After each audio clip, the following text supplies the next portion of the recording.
இயேசு கிறிஸ்துவின் நாமத்தில் இந்த பகுதியில் குடியிருக்கிற ஒவ்வொரு குடும்பங்களையும் வாழ்த்துகிறோம். உங்கள் துக்கம் சந்தோஷமாய் மாறும் என்று ஆண்டவர் வேதத்தில் எழுதியிருக்கிறார். அந்த நல் வார்த்தையை உங்கள் குடும்பத்தை பார்த்து நான் சொல்லுகிறேன். உங்கள் துக்கம் சந்தோஷமாய் மாறட்டும். இந்த நாளில் எந்த காரியத்தை குறித்து கலங்கி கொண்டிருக்கிறீங்களோ, துக்கமாய் இருக்கிறீங்களோ, ஏசப்பாவை விசுவாசிங்க.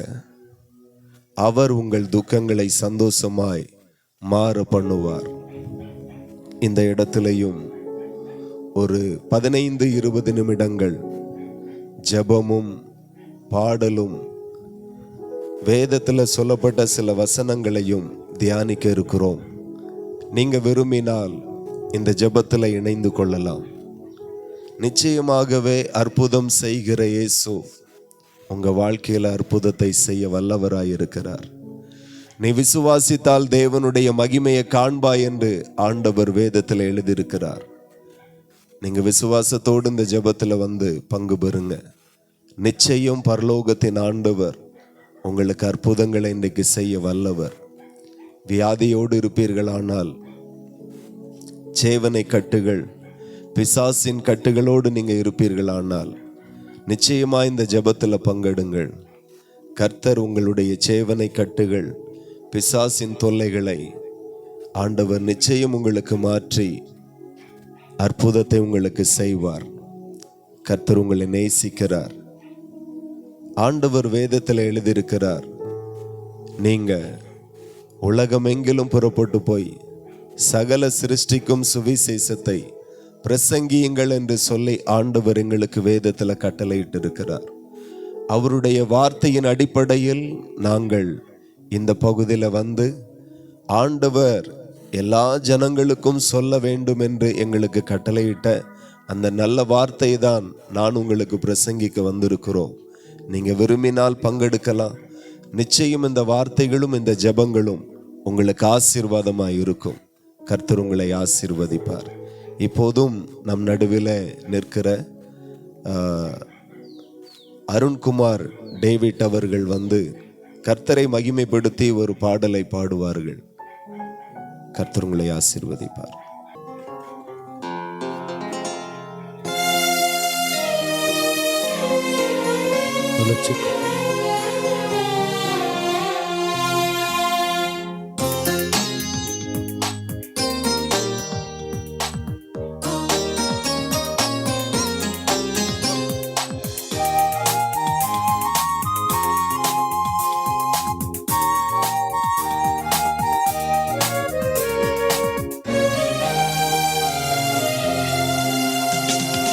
அதிசயங்கள் செய்கிறவர் நம் அருகில் இருக்கிறார்.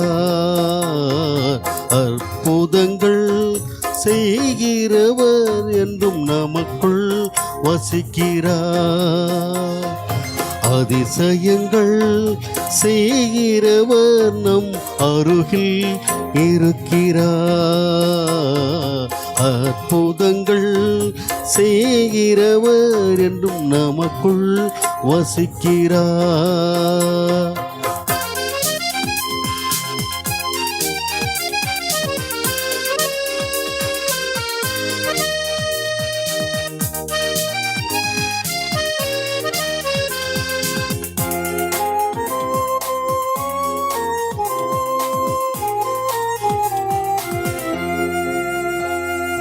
தண்ணீரை இரத்தமாய் மாற்றினார் அதிசயம். தண்ணீரை இரத்தமாய் மாற்றினார் அதிசயம். வெறும் தண்ணீரை திராட்சரசமாய் மாற்றினார் அதிசயம். வெறும் தண்ணீரை திராட்சரசமாய் மாற்றினார் அதிசயம். அதிசயங்கள் செய்கிறவர் நம் அருகில் இருக்கிறார். அற்புதங்கள் செய்கிறவர் என்றும் நமக்குள் வசிக்கிறார்.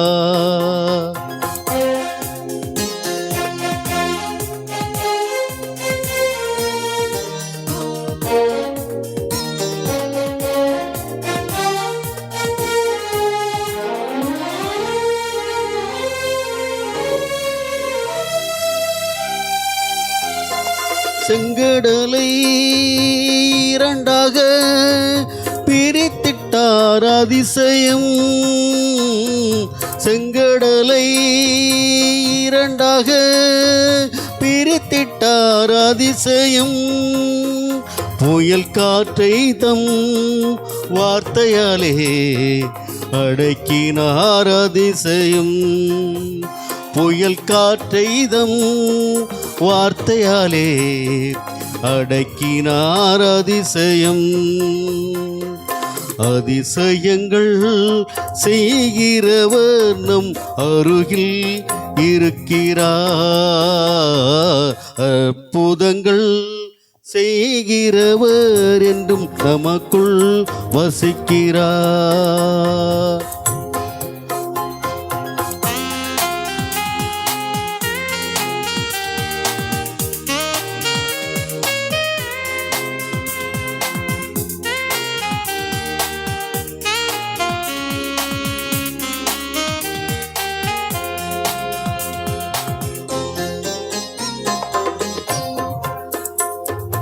செவிடருக்கும் சுகம் தந்தார் அதிசயம்.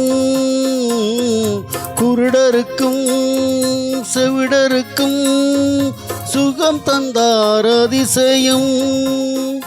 ஒரு சொல்லாலே மரித்தோரை எழுப்பினார் அதிசயம். ஒரு சொல்லாலே மரித்தோரை எழுப்பினார் அதிசயம். அதிசயங்கள் செய்கிறவர் நம் அருகில் இருக்கிறார். அற்புதங்கள் செய்கிறவர் என்றும் நமக்குள் வசிக்கிறார்.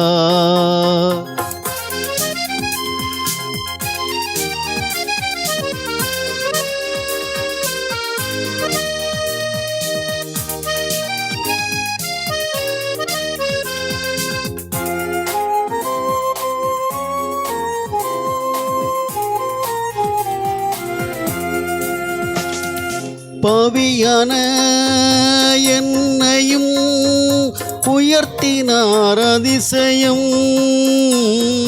பாவியான என்னையும் உயர்த்தினார் அதிசயம். ஏழையின் மீது நேசக்கரம் நீட்டினார் அதிசயம். ஏழையின் மீது நேசக்கரம் நீட்டினார் அதிசயம். அதிசயங்கள் செய்கிறவர் நம் அருகில் இருக்கிறார். அற்புதங்கள் செய்கிறவர் என்றும் நமக்குள் வசிக்கிறார். அதிசயங்கள் செய்கிறவர் நம் அருகில் இருக்கிறார். அற்புதங்கள் செய்கிறவர் என்றும் நமக்குள் வசிக்கிறார். இயேசு நல்லவர். ஒரு விசையாய் இந்த பகுதியில் குடியிருக்கிற ஒவ்வொரு குடும்பங்களையும் வாழ்த்துகிறோம். வானத்தையும் பூமியும் படைத்த ஆண்டவர் உங்களை ஆசீர்வதிப்பாராக. இன்றைக்கும் கர்த்தருடைய வேதத்தை உங்கள் நடுவில் போதிக்க வந்திருக்கிறோம். இந்த உலகத்தில் எத்தனையோ செய்திகளுக்கு நீங்கள் செவி கொடுக்கிறீங்க. இன்றைக்கு உங்கள் நடுவில் ஒரு 15-20 நிமிடங்கள் கர்த்தருடைய வார்த்தையை பேசுகிற அந்த வார்த்தைகளை நீங்கள் கேட்பீர்களானால் நிச்சயம் இந்த வார்த்தை உங்களுக்கு மிகுந்த ஆசீர்வாதமாய் இருக்கும். ஏனென்றால் வேதம் எப்படிப்பட்டது என்றால், அருமையான கர்த்தருடைய வேத புஸ்தகத்திற்கு ஒரு பெரிய மகிமை உண்டு. அது என்ன அப்படின்னா, இந்த உலகத்திலேயே அதிகமாய் மொழிகளிலே மொழிபெயர்க்கப்பட்டு அச்சிடப்பட்டு வெளியிட்ட புஸ்தகம் ஒன்று உண்டானால் அது கர்த்தருடைய வேத புஸ்தகம் மட்டும்தான். இந்தியாவிலே கிட்டத்தட்ட 1400க்கும் அதிகமான மொழிகள் பேசப்படுகிறது. அப்போ உலக நாடுகளில் எத்தனை மொழிகள் இருக்கும் என்று சொல்லி நீங்க கவனிங்க. இதுவரையிலும் கர்த்தருடைய வேத வசனங்கள் 1700க்கும் அதிகமான பாஷைகளில் மொழிபெயர்க்கப்பட்டு வெளியிடப்பட்டிருக்கிறது. நான் ஏன் இதை சொல்லுகிறேன் அப்படின்னா, ஒருவேளை கர்த்தருடைய வேதம் ஒரு மனுஷனால் எழுதப்பட்டது அப்படின்னா அது ஒரு மாவட்டத்தோடு நின்று போயிருக்கும், ஒரு மாநிலத்தோடு நின்று போயிருக்கும், அல்லது ஒரு நாடோடு நின்று போயிருக்கும். ஆனா உலகத்துல இருக்கிற எல்லா நாடுகளுக்கும் கர்த்தருடைய வார்த்தை, எல்லா பாஷைகளிலேயும் கர்த்தருடைய வார்த்தை போகிறது என்றால் நீங்க கவனிக்கணும், இயேசு கிறிஸ்து ஒரு மாவட்டத்திற்கான தேவன் அல்ல, ஒரு தேசத்திற்கான மட்டும் தேவன் அல்ல, முழு உலகத்திற்கும் அண்ட சராசரங்களுக்கும் அவர் தேவனாய் இருக்கிறார். ஆகவே அவருடைய வார்த்தை இன்னைக்கு அநேக ஜனங்களுக்கு ஆறுதலாய் இருக்கிறது, ஆசீர்வாதமாய் இருக்கிறது. அதை அநேகர் வாசிக்கிறார்கள், அநேகர் அந்த வார்த்தையை வாசித்து ஆசீர்வதிக்கப்பட்டு இருக்கிறார்கள். வேதம் எப்படிப்பட்டது என்று சொன்னால், அந்த வேதம் அதுல சொல்லப்பட்டிருக்கிறது எல்லாமே உண்மை, உண்மையான வார்த்தைகள், சத்தியமான வார்த்தைகள். வேதத்துல சொல்லப்பட்டிருக்கிறது எதுவும் கட்டுக்கதைகள் அல்ல, பொய்யானதல்ல. அதுல சொல்லப்பட்டிருக்கிற அத்தனை வார்த்தைகளும் மெய்யான வார்த்தைகள். எதை வைத்து சொல்லுகிறேன் அப்படின்னா, வேதத்துல சொல்லப்பட்டிருக்கிற தீர்க்க தரிசனங்கள் நிறைவேறி இருக்கிறது, நிறைவேறி கொண்டிருக்கிறது, இனியும் நிறைவேறவும் இருக்கிறது.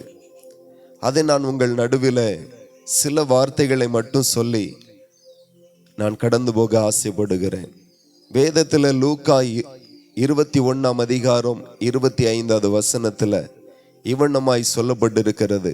கடைசி காலத்தை குறித்து ஆண்டவர் அதில் சொல்லியிருக்கிறார்.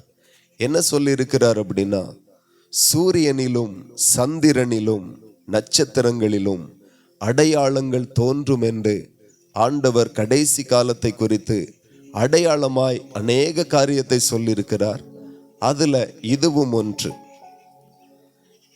2 பேதுரு 3:10 சொல்லப்பட்டிருக்கிறது, கர்த்தருடைய நாள் இரவிலே திருடன் வருகிற விதமாய் வரும், அப்பொழுது வானங்கள் மட மட என்று அகன்று போகும், பூதங்கள் வெந்து உருகி போகும், பூமியும் அதில் உள்ள கிரியைகளும் எரிந்து அழிந்து போகும் என்று சொல்லப்பட்டிருக்கிறது. இதில் நீங்கள் ஒன்றை புரிந்து கொள்ள வேண்டும், பூமியும் அதிலுள்ள கிரியைகள் எல்லாம் எரிந்து அழிந்து போகும் என்று கடைசி காலத்தை குறித்து ஆண்டவர் வேதத்துல தீர்க்க தரிசனமாய் எழுதியிருக்கிறார். இது இன்றைக்கு நிறைவேறி கொண்டிருக்கிறது. முதல்ல வாசிக்கப்பட்ட வசனத்துல சொல்லப்பட்டிருக்கிறது, சூரியனிலும் சந்திரனிலும் நட்சத்திரங்களிலும் அடையாளங்கள் தோன்றும். இப்ப சமீப காலமாக எல்லா ஆராய்ச்சியாளர்களும் சொல்லி கொண்டிருக்கிறாங்க, சூரியனில அடையாளம் வித்தியாசங்கள் தெரிகிறது, சூரியன்ல சில பகுதி ஓட்டை விழுந்திருக்கிறது, ஓசோன் படலம் சில இடங்களில் ஓட்டை விழுந்திருக்கிறது. அதனால என்ன பாதிப்பு என்று சொல்லி நீங்க நினைக்கலாம்.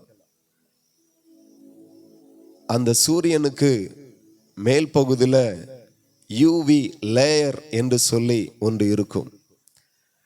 அதுக்குள்ள இருந்து சூரியன் ஒளி வெளியே வரும்போதுதான் அது ஃபில்டர் பண்ணி வெளியே வரும் என்று சொல்லுகிறார்கள். அந்த யூவி லேயர் என்ன செய்கிறது அப்படின்னா, சூரியன்ல இருந்து வரக்கூடிய மோசமான கதிர்கள் அதுல ஃபில்டர் ஆகி நல்ல ஒளி மட்டும் மனிதர்களுக்கு கிடைக்கும்படியாக ஆண்டவர் படைத்திருக்கிறார். இப்போ கடைசி காலத்துல அதுல அடையாளங்கள் தோன்றும் என்று சொல்லப்பட்ட வார்த்தையின் அடிப்படையில அதுல சில மாற்றங்களும் சில இடங்களில் பாதிக்கப்பட்டு ஓட்டைகளும் ஆகியிருக்கிறது. அதனால என்ன பாதிப்பு அப்படின்னா, வருஷத்திற்கு அதனால என்ன பாதிப்பு அப்படின்னா வருஷத்திற்கு கிட்டத்தட்ட 10 லட்சம் பேர் கண் பார்வையினால பாதிக்கப்படுகிறார்கள். ஆகையினாலதான் நிறைய பேர் சொல்லுவாங்க, சிட்டிலெல்லாம் நீங்க நிறைய பேர் பார்த்துருப்பீங்கன்னா கண் கண்ணாடி கருப்பு கலர்ல போட்டிருப்பாங்க. ஏன்னா டைரக்டா அந்த சூரிய வெளிச்சம் கண்ணில் பட்டா கண் பார்வை பாதிக்கப்படும் என்று சொல்லி. இந்த கடைசி காலத்துல நிறைய பேருக்கு கண் சம்பந்தமான நிறைய நோய்கள், அதே போல அந்த சூரியனிலிருந்து கெட்ட கதிர் டைரக்டா நம்ம மேல படுகிறதுனால நிறைய பேருக்கு தோல் வியாதிகள், கேன்சர் வியாதிகள், நோய் எதிர்ப்பு சக்திகள் அப்படியே படிப்படியாய் குறைகிறதையும் நாம பார்க்கிறோம். இதெல்லாம் வேதத்துல சொல்லப்பட்டபடியே இன்றைக்கு இந்த பூமியில நிறைவேறி கொண்டிருக்கிறதை நான் உங்கள் மத்தியில சொல்லுகிறேன். ஆகவே வேதத்துல சொல்லப்பட்டிருக்கிற ஒவ்வொரு வார்த்தையும் உண்மையான வார்த்தைகள், சத்தியமான வார்த்தைகள். வேதத்துல சொல்லப்பட்டது எதுவும் பொய்யானதல்ல. இயேசு கிறிஸ்து 2000 ஆண்டுகளுக்கு முன்பதாக இந்த பூமியில வந்தார். அவர் ஏன் வந்தார் அப்படிங்கிறதுக்கு நிறைய காரணம் சொல்லலாம். அதுல ஒரு 3 காரணத்தை நான் சொல்லி என்னுடைய வார்த்தையை முடிக்கிறேன். நீங்க கவனித்தீர்களானால் இயேசு கிறிஸ்து இந்த பூமியில எதற்காக வந்தார் அப்படின்னா, அவர் போதிக்கும்படி வந்தார். இந்த பூமியில அவர் ஓய்ந்திருக்காதபடி ஒவ்வொரு கிராமங்கள், பட்டணங்கள், கடற்கரைகள் எல்லா இடங்களிலேயும் மனிதர்களுக்கு போய் அவர் போதித்தார். போதிக்கிறது ரொம்ப முக்கியமான பணியாக அவர் செய்தார். எதை போதித்தார் அப்படின்னா, இயேசு கிறிஸ்து இந்த பூமியில வந்து பாவிகளை பார்த்து மனம் திரும்புங்கள், பரலோக ராஜ்யம் சமீபித்திருக்கிறது என்று சொல்லி ஆண்டவர் பிரசங்கம் பண்ணினார். நீங்க கவனித்தால் ஒரு மனுஷன் பரலோகத்துக்கு போகணும் அப்படின்னா அவன் முதலாவது மனம் திரும்பணும், பாவத்தில் இருந்து மனம் திரும்பணும், அநியாய அக்கிரமத்தில் இருந்து மனம் திரும்பணும், பொல்லாத வாழ்க்கை விட்டு வழிகளை விட்டு அவன் முதலாவது மனம் திரும்பணும். அப்படி அவன் மனம் திரும்புவானானால் அந்த மனுஷனுக்கு பரலோகம் கிடைக்கும். ஒரு மனுஷன் இந்த பூமியில எப்படி வாழணும், எப்படி வாழக்கூடாது என்கிறதை ஆண்டவர் நிறைய காரியத்தை ஜனங்களுக்கு பேசினார். இந்த பூமியில பார்த்தீங்கன்னா ஒவ்வொரு மனுஷனும் தனக்கு பிடிச்ச மாதிரி, தனக்கு தோன்ற மாதிரி, அல்லது சினிமாவை பார்த்து, கூட இருக்கிற நண்பர்களை பார்த்து எத்தனையோ பேர் இதுதான் சரி, இதுதான் கரெக்ட் அப்படி வாழுகிறவர்கள் நிறைய பேர் உண்டு. ஆனால் இந்த பூமியில ஒரு மனுஷன் தன்னுடைய வீடை வாடகை கொடுத்தால் அந்த வீட்டில் இருக்கிறவர்களுக்கு நிறைய கண்டிஷன் சொல்லுவாங்க. அந்த கண்டிஷனுக்கு உட்பட்டு இருந்தால் தான் அதில் இருக்க முடியும். ஒரு சின்ன வீட்டுக்கே 4-5 கண்டிஷன் போடுவார். ஆனால் இவ்வளோ அழகான பூமி, இவ்வளோ பெரிய பூமியை படைத்து ஆண்டவர் நம்முடைய கரத்தில் கொடுத்திருக்கிறார், ஆண்டு கொள்ளுங்கள் என்று சொல்லி இந்த பூமியில் நம்ம வாழுகிறோம். நம்ம இஷ்டத்துக்கு வாழும்படி ஆண்டவர் இந்த பூமியை தராமல், இந்த பூமியில் அவருடைய சித்தத்தின்படி வாழவே இந்த பூமியை கர்த்தர் நமக்கு தந்திருக்கிறார். நம்முடைய இஷ்டத்திற்கு பாவமான வாழ்க்கை வாழுமே ஆனால் இந்த பூமியில நாம ஆசீர்வாதமாக இருக்க முடியாது. ஆண்டவருடைய சித்தத்தை அறிந்து புரிந்து அதன்படி வாழுமே ஆனால் தலைமுறைகளும் ஆசீர்வாதமாக இருக்கும். ஆகவே மனிதர்களுக்கு சில வார்த்தைகள் தெரியாது, அவர்களுக்கு போதிக்கணும். அந்த போதிக்கிற ஊழியம் இயேசுவோடு நின்று போகாமல் 12 சீசர்களை உருவாக்கி அவர்கள் மூலமாய் 1000 சபைகளும் சீசர்களும் உருவாகி 2000 வருஷங்களுக்கு முன்பதாக இருந்து இந்நாள் வரையிலும் இயேசு கிறிஸ்து அன்றைக்கு என்ன போதித்தாரோ பல தலைமுறைகளுக்கும் அந்த வார்த்தைகள் போதிக்கப்பட்டு வருகிறது. இயேசு இந்த பூமியில வந்து என்ன சொன்னார் அப்படின்னா, அநேக வார்த்தைகளை சொன்னார். 1-2 வசனங்களை மாத்திரம் நான் வாசிக்கிறேன். அவர் சொல்லுகிறார், சாந்த குணமுள்ளவர்கள் பாக்கியவான்கள், அவர்கள் பூமியை சுதந்தரித்து கொள்ளுவார்கள் என்று ஆண்டவருடைய வசனம் சொல்லுகிறது. நீங்க நன்றாய் கவனிங்கள். ஒரு மனுஷன் எப்பொழுது ஆசீர்வதிக்கப்படுவான், எப்படி ஆசீர்வதிக்கப்படுவான்? இந்த கேள்வி ஒரு மனுஷனிடத்துல கேட்டா சொல்லுவாங்க, நல்லா படிச்சிருக்கணும், தலையெழுத்து நல்லா இருக்கணும், நேரம் நல்லா இருக்கணும், ஆமா கைராசி நல்லா இருக்கணும், பாட்டை முப்பாட்டும் சொத்து நிறைய இருக்கணும், எப்படி அவங்களுக்கு தெரிஞ்ச மாதிரி சொல்லுவாங்க. ஆனா ஆண்டவர் என்ன சொல்லுகிறார் அப்படின்னா, சாந்த குணமுள்ளவர்கள் பாக்கியவான்கள், அவர்கள் பூமியை சுதந்தரித்து கொள்ளுவார்கள். ஒரு மனுஷனுடைய ஆசீர்வாதம், ஒரு மனுஷனுக்கு தேவன் கொடுக்கிற ஆசீர்வாதம் எப்பொழுது அவன் மேல வருகிறது அப்படின்னா, குணத்தின் அடிப்படையில் தான். அதான் சிலர் சொல்லுவாங்க, அவன் புத்திக்கு தான் அப்படி இருக்கிறான் அப்படிம்பாங்க. சில கடைகளில் சில ஸ்டிக்கர் ஒட்டி இருக்கும். என்ன அப்படின்னா, அதில் எழுதப்பட்டிருக்கும், நல்லதே என்ன நல்லதே நடக்கும் அப்படின்ட்டு. அது எவ்வளவு உண்மை அப்படின்னா, வேதத்தில் அதற்கு ஆதாரமாக இயேசு சொல்லி இருக்கிறார்.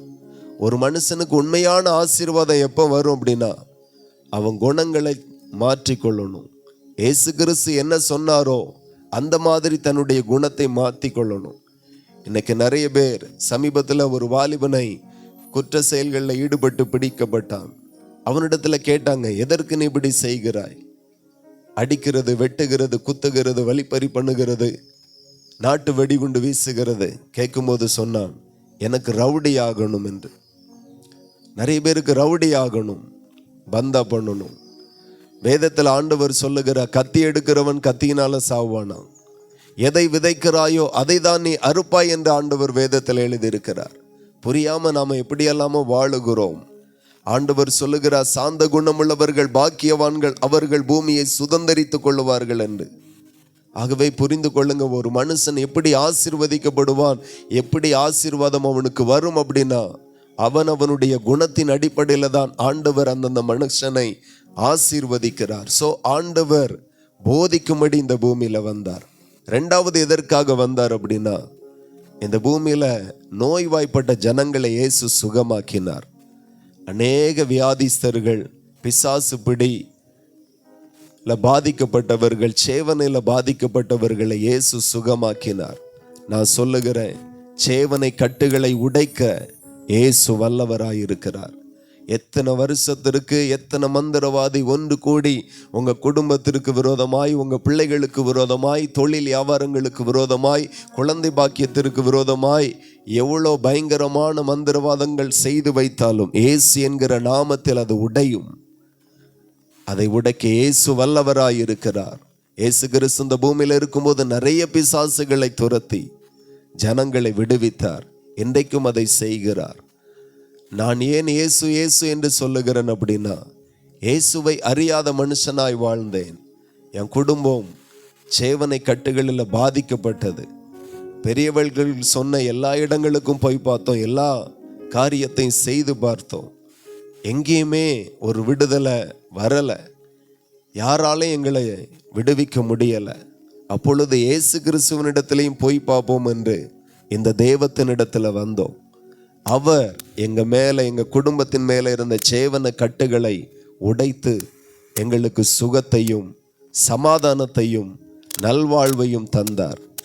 ஆகையினால நாங்கள் இயேசுவை இன்றைக்கும் பின்பற்றி கொண்டிருக்கிறோம். ஆகவே இயேசு கிறிஸ்து விடுவிக்கிற தேவனாய் இருக்கிறார், நோய்களை சுகமாக்குகிற தேவனாய் இருக்கிறார்.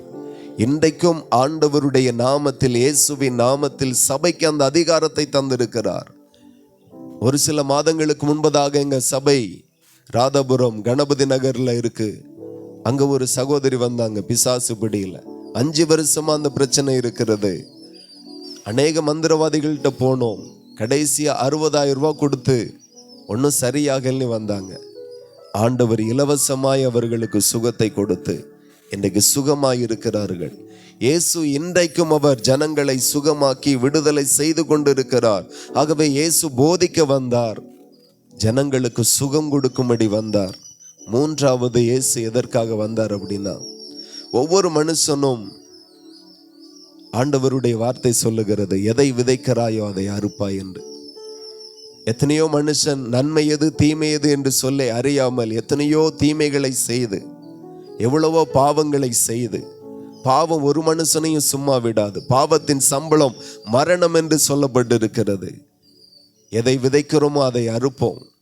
வேதனையை விதைத்தாய் வேதனையை அறுப்போம். ஆகவே அறிந்தும் அறியாமலும் எத்தனையோ மனிதர்கள் பாவம் செய்திருக்கிறார்கள். அந்த பாவியை ரட்சிக்க, பாவியை மீட்க, பாவிகளுக்காகவே இயேசு இந்த பூமியில வந்தார்.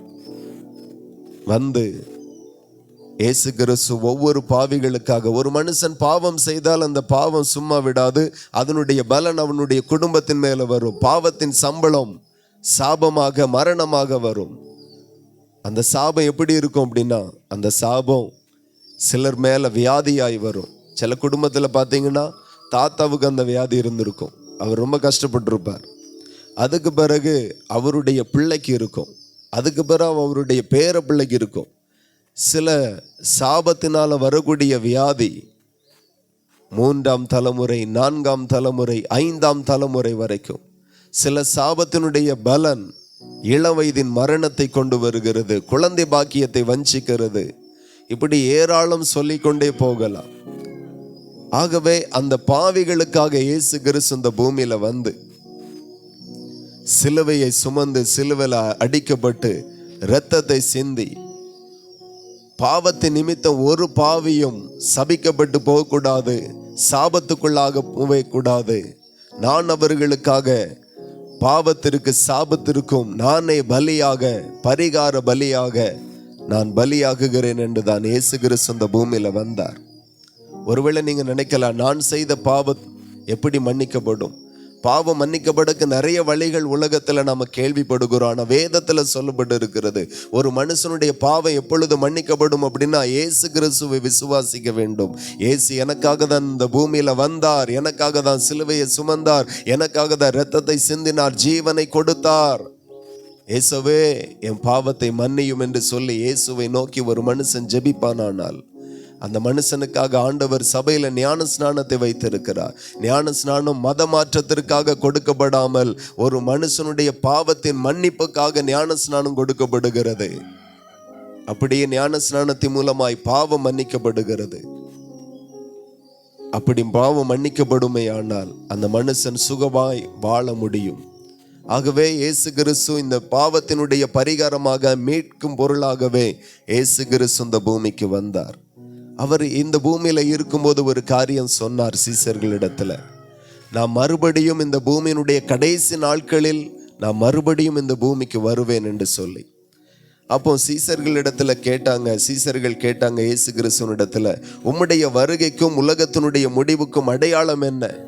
நாம் வாழுகிற இந்த பூமி சீக்கிரத்துல அழிய போகிறது, இந்த பூமியினுடைய நாட்கள் சீக்கிரமாய் முடிய போகிறது. அதனுடைய அடையாளத்தை தான் இயேசு கிறிஸ்து சொன்னார். ஒரு 8 அடையாளம் இருக்கிறது, வாசித்து நான் முடிக்கிறேன்.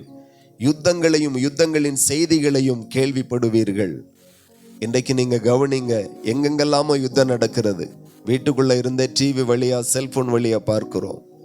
எப்படி பார்க்கிறோம்? ஆண்டவர் சொன்ன வார்த்தை எல்லா குடும்பத்திலையும் எல்லாருடைய கண்களும் அதை காண வேண்டும் என்று சொல்லுகிறதற்காக, காண வேண்டும் என்கிறதற்காக தான் இயேசு கிறிஸ்து இந்த பூமியில இந்த கடைசி நாட்கள்ல டெக்னாலஜிகளை வளர செய்தார். ஒரு 100 வருஷத்துக்கு முன்பதாக இந்த வசதிகள் இல்லை, இன்டர்நெட் வசதிகள் இல்லை. இப்போ லைவாவே நாம பார்க்கலாம், காசால என்ன நடக்கு, இஸ்ரேல்ல என்ன நடக்கு, உக்ரைன் ரஷ்யாவுக்கு என்ன பிரச்சனை, வீட்டில் இருந்துட்டே. ஏனென்றால் ஆண்டவருடைய வார்த்தை எல்லா ஜனங்களுக்கும் போய் சேர வேண்டும் என்கிறதே தேவனுடைய திட்டமாய் இருந்தது. அதை நாம் இன்னைக்கு கேள்விப்பட்டு கொண்டிருக்கிறோம். ஜனத்துக்கு விரோதமாய் ஜனம், ராஜ்யத்துக்கு விரோதமாய் ராஜ்யம் எழும்பும் என்று வேதத்தில் எழுதப்பட்டிருக்கிறது. நீங்க கவனித்தால் ஜனத்துக்கு விரோதமாய் ஜனம் எழும்புகிறார்கள். ஜனங்களுக்குள்ளாய் நிறைய பிரச்சனை, மத பிரச்சனை, ஜாதி பிரச்சனை, ஊர் பிரச்சனை, நிறம் பிரச்சனை. வெளிநாடுகள்ல கருப்பர், வெள்ளையர்கள், அவர்களுக்குள்ளாய் ஏற்றத்தாழ்வு, பிரிவினைகள், பிரச்சனை. ஆகவே ஜனத்துக்கு விரோதமாய் ஜனம் எழும்பும், ராஜ்யத்துக்கு விரோதமாய் ராஜ்யம் எழும்பும் என்று சொல்லப்பட்டிருக்கிறது. பஞ்சங்களும் கொள்ளை நோய்களும் வரும் என்று சொல்லப்பட்டிருக்கிறது. நீங்க கவனித்தால் பல தேசங்களிலே பஞ்சம், சோமாலியா முழுவதும் பஞ்சத்துல தள்ளப்பட்டிருக்கிறது. கொடூரமான பஞ்சம். ஸ்ரீலங்காவில் கொடூரமான பஞ்சம். பல தேசங்கள் பஞ்சத்துக்குள்ளாய் போய்கொண்டிருக்கிறது. கொள்ளை நோய், கடந்த நாட்கள்ல கொரோனா என்கிற கொள்ளை நோய் நாம பார்த்தோம், அனுபவித்தோம். நமக்கு பிரியமான எத்தனையோ பேரை சாக கொடுத்தோம். இந்த மாதிரி காரியங்கள் எல்லாம் தேசத்தில் அடையாளமாய் வைக்கப்பட்டு இருக்கிறது. எந்த மனுஷன் கர்த்தரை நம்பி விருந்தானோ ஆண்டவர் அவர்களுக்கு தயவு செய்திருக்கிறார். அதே போல பூமி அதிர்ச்சிகள் பல இடங்களில் வரும் என்று சொல்லப்பட்டு இருக்கிறது. கிட்டத்தட்ட 2010 இருந்து இந்நாள் வரையிலும் கிட்டத்தட்ட 15 வருடத்திற்குள்ளாக 1,52,000க்கும் அதிகமான முறை பெரிய பூமி அதிர்ச்சியில இருந்து சின்ன பூமி அதிர்ச்சி வரைக்கும் இந்த பூமியில வந்திருக்கிறது. ஆகவே இது ஒரு அடையாளமாக, எச்சரிக்கையாக ஆண்டவர் வைத்திருக்கிறார். அதே போல பார்த்தீங்கன்னா அநேகருடைய அன்பு தணிந்து போகும் என்று சொல்லப்பட்டிருக்கிறது. அநேகருடைய அன்பு தணிந்து போகுமா? ஒரு 60 வருஷத்துக்கு முன்பதாக அல்லது 100 வருஷத்துக்கு முன்பதாக குடும்பங்கள் எப்படி இருந்தது அப்படின்னா, குடும்பங்களுக்குள்ளாய் அன்பை பார்க்கலாம். எந்த வீடை எடுத்தாலும் தாய், தகப்பன், தாத்தா, பாட்டி, மாமா, சித்தப்பா, பெரியம்மா, சித்தி, மைனி, அண்ணன், தம்பி, தங்கச்சி, வீட்டில் அவ்வளோ உறவுகள் இருக்கும். இன்னைக்கு ஒரு கணவன், ஒரு மனைவி, அவர்களுக்கு 1-2 பிள்ளைகள், அவ்வளோதான். மாமியாரும் கூட இருக்க முடியாது, மருமகளும் மாமியார் கூட இருக்க முடியாது, மாமியாரும் மருமகள் கூட இருக்க முடியாது. காலங்கள் முற்றிலுமாய் மாறிவிட்டது. ஏனென்றால் ஆண்டவர் சொன்ன அடையாளம் ஒவ்வொரு குடும்பத்திற்குள்ளாகவும் காணப்படுகிறது. அநேகருடைய அன்பு தணிந்து போகும். இனி யார் நினைத்தாலும் இதை சரிப்படுத்த முடியாது. இது கடைசி காலம். அதே போல கடைசி அடையாளம் ராஜ்யத்தின் இந்த சுவிசேஷம் பூலோகம் எங்கிலும் உள்ள சகல ஜாதிகளுக்கும் சாட்சியாக பிரசங்கிக்கப்படும், அப்பொழுது முடிவு வரும் என்று சொல்லப்பட்டிருக்கிறது.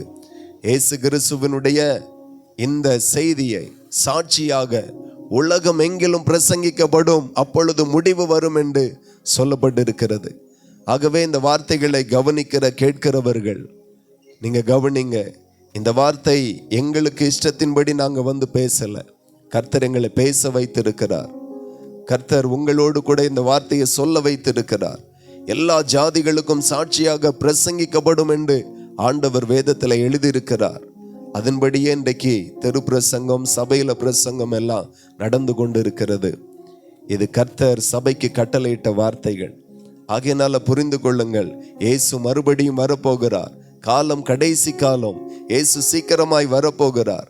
நீங்க நினைக்கலாம், உலகம் அழிஞ்சா என்ன, இயேசு கிறிஸ்து வந்தா எனக்கு என்ன, நான் உண்டு, என் குடும்பம் உண்டு அப்படின்னு நீங்க நினைக்கலாம். இல்லை, இயேசு கிறிஸ்துனுடைய வருகைக்கும் உங்களுக்கும் எனக்கும் சம்பந்தம் உண்டு. என்ன சம்பந்தம் உண்டுன்னா, இயேசு கிறிஸ்து வரும்போது ஒரு காரியம் நடக்கும். அது என்ன அப்படின்னா, ஒரு மனுஷன் இந்த பூமியில, எல்லா மதங்களும் சொல்லுகிறது பரலோகம் உண்டு, நரகம் உண்டு என்று சொல்லி. எப்படி போகலாம் அப்படின்னா, நிறைய பேர் நிறைய வழிகளை சொல்லுவாங்க. வேதத்தில் என்ன சொல்லி இருக்கிறதோ அதை மட்டும் நான் சொல்ல விரும்புகிறேன். ஒரு மனுஷன் பரலோகத்துக்கு போகணும் அப்படின்னா அவன் பாவத்திலிருந்து மனம் திரும்பி இருக்கணும். இயேசுதான் இரட்சகர், பாவத்தை மன்னிக்கிறவர் என்று சொல்லி இயேசுவை விசுவாசித்து இருக்கணும். இயேசு கிறிஸ்து சபைகளில் இருந்து கொடுக்கிற ஞான ஸ்நானத்தை அவன் மனம் திரும்பி, பாவ வாழ்க்கையில இருந்தெல்லாம் மனம் திரும்பி ஞான ஸ்நானத்தை பெற்றிருக்கணும். அதோடு சபையில சொல்லப்பட்டு இருக்கிறது, ஜலத்தினாலும் ஆவினாலும் பிறவாவிட்டால் தேவனுடைய ராஜ்யத்தில் பிரவேசிக்க முடியாது என்று சொல்லி. ஆகவே பரலோகத்துக்கு ஒரு மனுஷன் போகணும் அப்படின்னா ஞான ஸ்நானம் ரொம்ப முக்கியம், பரிசுத்த ஆவியின் அபிஷேகம் முக்கியம். இது யாரு பரிசுத்த ஆவி என்று சொல்லி நீங்க நினைக்கலாம். கிராமங்களில் நம்ம பார்க்கிறோம், சில மனிதர்களுக்குள்ள சில சொல்லுவாங்க, அவனுக்கு பேய் பிடிச்சிருக்கு, அதான் ஒரு மாதிரி இருக்கிறான், நோய்வாய்ப்பட்டு இருக்கிறான், ஒரு மாதிரி ஆடிட்டு இருக்கிறான், இப்படியெல்லாம் நம்ம பார்ப்போம், கேள்விப்பட்டிருப்போம். ஒரு மனுஷனுக்குள்ளாய் ஒரு மனுஷன், செத்த மனுஷனுடைய ஆவி உள்ள வரும் அப்படின்னு நாம நம்புகிறோம். ஆனால் உண்மையிலே சபையில இருக்கிற ஒவ்வொரு பேருக்குள்ளாகவும் கர்த்தர் தன்னுடைய ஆவியை கொடுக்கிறார். அந்த ஆவிக்கு பேரு தான் பரிசுத்த ஆவியானவர். இந்த ஆவியானவர் எந்த மனுஷனுக்குள்ளாகலாம் இருக்கிறாரோ அந்த மனுஷனுக்கு விரோதமாய் எவ்வளவு பயங்கரமான மாந்திரீகம் செய்து வாதைகளை அனுப்பினாலும் அந்த வாதைகள் அந்த மனுஷனை ஒன்றும் செய்ய முடியாது. ஆண்டவர் வேதத்தில் எழுதியிருக்கிறார், வாதை உன் கூடாரத்தை அணுகாது என்று சொல்லி. ஆகவே ஞான ஸ்நானம் பெற்றிருக்கணும், பரிசுத்த ஆவியின் அபிஷேகத்தை பெற்றிருக்கணும், கர்த்தருடைய வசனத்தின்படி நடக்கணும். அப்படி நடந்தால் இயேசு கிறிஸ்து கடைசி காலத்தில் வரப்போகிறார். அப்படி வரும்போது என்ன நடக்கும் அப்படின்னா, எந்த ஒரு மனுஷன் ஞான ஸ்நானம் எடுத்து மனம் திரும்பி ஞான ஸ்நானம் எடுத்து பரிசுத்த ஆவியின் அபிஷேகத்தை பெற்று ஒருவேளை அந்த மனுஷன் மரித்து அடக்கம் பண்ணப்பட்டிருந்தால் இயேசு கிறிஸ்து வரும்போது கல்லறைகள் திறக்கப்பட்டு அந்த மனுஷனுடைய ஆத்மா உயிர்ப்பிக்கப்படும். ஒருவேளை அந்த மனுஷன் உயிரோடு இருந்தால் ஒரு நொடி பொழுதிலே மறுரூபமாக்கி இயேசுவோடு கூட சேர்க்கப்படுவான். இவனமாய் இயேசுவோடு கூட பரலோகத்துக்கு சேர்க்கப்படுவான் என்று வேதத்தில் சொல்லப்பட்டிருக்கிறது. ஆகவே இந்த வார்த்தைகள் எல்லாம் உங்களை நேசிக்கிற தேவன் இயேசு கிறிஸ்து உங்களுக்கு அறிவிக்க சொல்லி இருக்கிறார். நாங்கள் அறிவித்திருக்கிறோம். கேட்கிறதும் கை கொள்ளுகிறதும் அவரவருடைய விருப்பம். இயேசு உங்களை நேசிக்கிறார். ஒருவேளை இந்த வேதத்தை நாங்கள் இன்னும் வாசிக்கணும்னு விரும்பினால் எங்களிடத்துல வேதம் இருக்கிறது, அதை நாங்கள் இலவசமாக தான் கொடுக்கிறோம். நீங்க விரும்பினால் இந்த வேதத்தை வாங்கி இன்னும் வாசிக்கலாம். அது உங்களுக்கு நிச்சயமாய் ஆசீர்வாதமாய் இருக்கும். ஒருவேளை பலகீனத்தில் யாராகிலும் இருப்பீர்கள் ஆனால் அது மாந்திரிக கட்டுகளாக இருக்கட்டும், பிசாசின் போராட்டமாக இருக்கட்டும், நீங்கள் வரலாம், நாங்கள் ஜெபிப்போம். இயேசு உங்களை விடுவிப்பார். கர்த்தர் உங்களை ஆசீர்வதிப்பார்.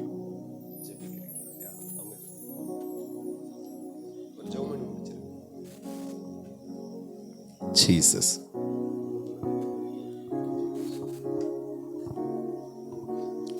நல்ல ஆண்டவரே, இரக்கமுள்ள பிதாவே, நாங்கள் உயர்த்துகிறோம், ஸ்தோத்திரிக்கிறோம், மகிமைப்படுத்துகிறோம். ஆண்டவரே, இந்த சமத்துவபுரத்தில் உள்ள எல்லா தெருக்கள்லையும் உடைய ரத்தம் தெளிக்கப்படட்டும். எல்லா குடும்பங்களுக்குள்ளேயும் கர்த்தருடைய ஆளுகை வரட்டும். இந்த சமத்துவபுரம் முழுவதிலும் சர்வ வல்லவருடைய ஆளுகை கடந்து வரும்படி செபிக்கிறோம். உடைய சமாதான நதியை போல ஒவ்வொரு பிள்ளைகள் மேல கட்டவிழ்க்கப்படட்டும். எல்லாருடைய துக்கங்களும் சந்தோஷமாய் மாற்றப்படட்டும். நீ தேடும் நிம்மதியை இயேசு தருகிறார் என்று சொன்னது போல இந்த குடும்பங்கள் எல்லாம் எதிர்பார்த்திருக்கிற நிம்மதி, சந்தோஷம், ரட்சிப்பு, சமாதானம் இயேசு தருவார் என்கிற நிச்சயத்தோடு கடந்து வர ஒவ்வொருவருக்கும் அந்த உணர்வுள்ள இருதயத்தை தாங்க. கண்கள் திறக்கப்படட்டும், அறிவு உண்டாகட்டும். தாழ்த்துகிறோம், அர்ப்பணிக்கிறோம் ஆண்டவரே. தொடர்ந்து ஒவ்வொருவரையும் கர்த்தர் பலப்படுத்தி நல்ல நிறுத்துவீராக. இயேசுவின் நாமத்தில் ஜெபிக்கிறோம் நல்ல பிதாவே, ஆமென், ஆமென். ஆத்துமாவே கர்த்தரை ஸ்தோத்திரி, முழு உள்ளமே பரிசுத்த நாமத்தை ஸ்தோத்திரி. என் ஆத்துமாவே கர்த்தரை ஸ்தோத்திரி, கர்த்தர் செய்த சகல உபகாரங்களையும் ஒரு நாளும் மறவாதே. ஆமென், ஆமென்.